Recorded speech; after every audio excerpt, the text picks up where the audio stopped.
आज हम आपको बता रहे हैं परागकोश एंथर सैक का डेवलपमेंट या माइक्रोस्पोरोजेनेसिस यानी लघु बीजाणु जनन। देखिए, जो परागकोश हैं या एंथर हैं या गाइनोसियम हैं, ये लीफ का मॉडिफिकेशन होते हैं, यानी कि पत्ती का रूपांतरण होते हैं। पत्ती से ही पुष्प का निर्माण होता है। तो जो युवा परागकोश है, जो पत्ती जब बदल रही होती है, तो उस युवा परागकोश का जो प्रारंभिक परागकोश है, ये चारों ओर से हम देखेंगे, इसको दिखाएंगे, ये चारों ओर से एपिडर्मिस द्वारा घिरा रहता है।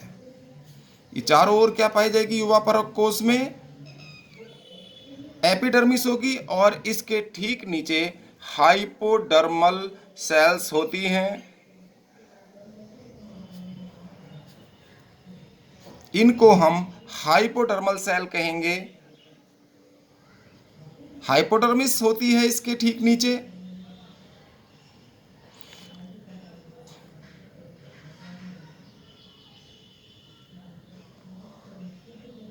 ये युवा परागकोश की संरचना है। तो हाइपोडर्मल सेल्स यानी हाइपोडर्मिस की चारों कोनों की कोशिकाएं थोड़ा फूलकर मोटी हो जाया करती हैं। क्या होता है कि थोड़ा मोटी हो जाती हैं चारों कोनों की कोशिकाएं। देखिए, ये तो हम एपिडर्मिस बनाएंगे ही। एपिडर्मिस ये है। ये जो हाइपोडर्मिस की चारों कोनों की युवा परागकोश के चारों कोनों की जो हाइपोडर्मल सेल हैं, वो अलग व्यवहार करने लगती हैं और थोड़ी सी थिक लेयर और थोड़ी बड़ी हो जाती हैं। इन कोशिकाओं को हम आर्कीस्पोरियल इनिशियल कहते हैं, यानी कि आरंभिक प्रपसु कोशा। आर्कीस्पोरियल इनिशियल का निर्माण करती हैं। ये आर्कीस्पोरियल इनिशियल बनाती हैं। देखिएगा, चारों कोनों की कोशिकाएं आर्कीस्पोरियल इनिशियल जो हमने दूसरे रेड कलर से बनाई हैं, ये आर्कीस्पोरियल इनिशियल बन जाती हैं, जो हाइपोडर्मिस की कोशिकाएं हैं।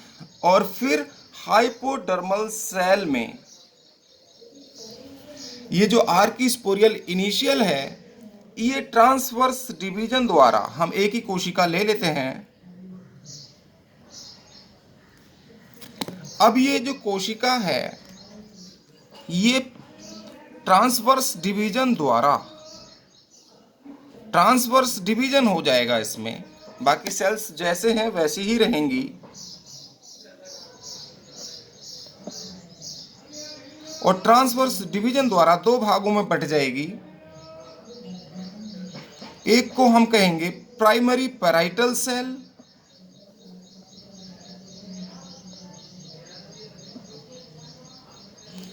प्राथमिक भित्तीय कोशा, जिससे भित्ति का निर्माण होगा, वॉल लेयर बनेगी। और जो नीचे वाली कोशिका है दूसरी, इसको कहेंगे प्राइमरी स्पोरोजीनस सेल,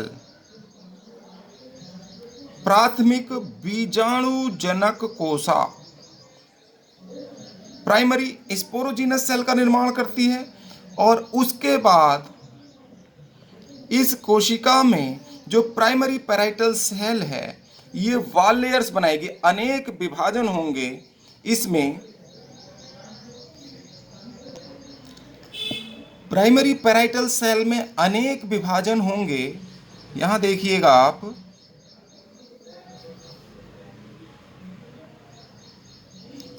जो प्राइमरी पैराइटल सेल है, ये अनेक विभाजन द्वारा,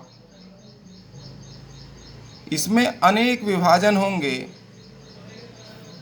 और एक वॉल लेयर बनाएगी। इसका निर्माण ये वॉल लेयर बनाएगी और ये 3 से 5 लेयर्स बन जाती हैं वॉल की। तो ये वॉल लेयर्स होती है जिसमें 3 से 5 लेयर्स पाई जाती हैं। तो एक वॉल लेयर का निर्माण होगा जिसमें 3 से 5 लेयर्स होंगी।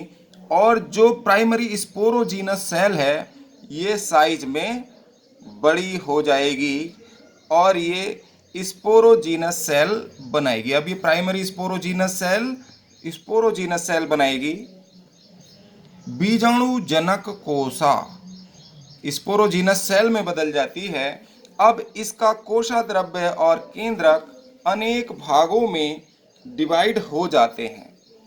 इसका जो केंद्रक है और कोशा द्रव्य है वो कई भागों में डिवाइड हो जाएंगे और डिवाइड होकर वॉल लेयर्स चारों ओर से रहेगी ही।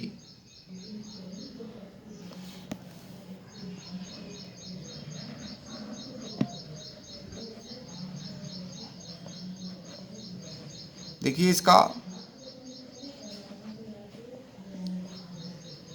हमने अनेक भागों में स्पोरोजीनस सेल का जो कोशा द्रव्य है, ये कोशिका कितने भागों में बट गई? बहुत सारे स्पोरोजीनस सेल बहुत सारे भागों में बट गई। ये प्रत्येक भाग से स्पोर मदर सेल बनेगा। अनेक भागों में स्पोरोजीनस सेल का डिवीजन हो गया है। Division in sporogenous cell, sporogenous cell में डिवीजन हो गया और इसी सेल से, इसी प्रत्येक सेगमेंट से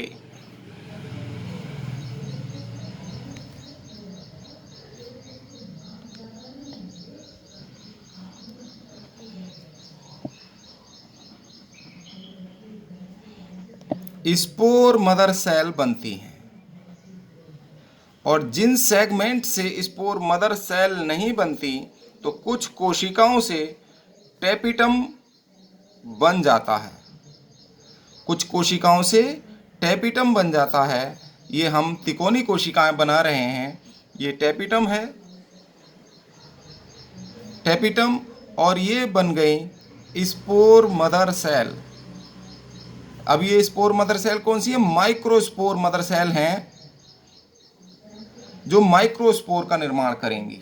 हम इनको स्पोर मदर सेल की जगह हम माइक्रोस्पोर मदर सेल कहें तो ज़्यादा बेहतर होगा, क्योंकि माइक्रोस्पोर मदर सेल में अब क्या होगा? मियोसिस होगा। इन माइक्रो स्पोर मदर सेल में क्या होता है?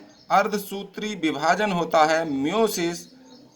इससे प्रत्येक जो बीजाणु मात्र कोशिका है, लघु बीजाणु मात्र कोशिका है, 4 स्पोर बनाएगी, 4 माइक्रोस्पोर बनाती है। इस प्रकार इसके अंदर स्पोर बन जाते हैं।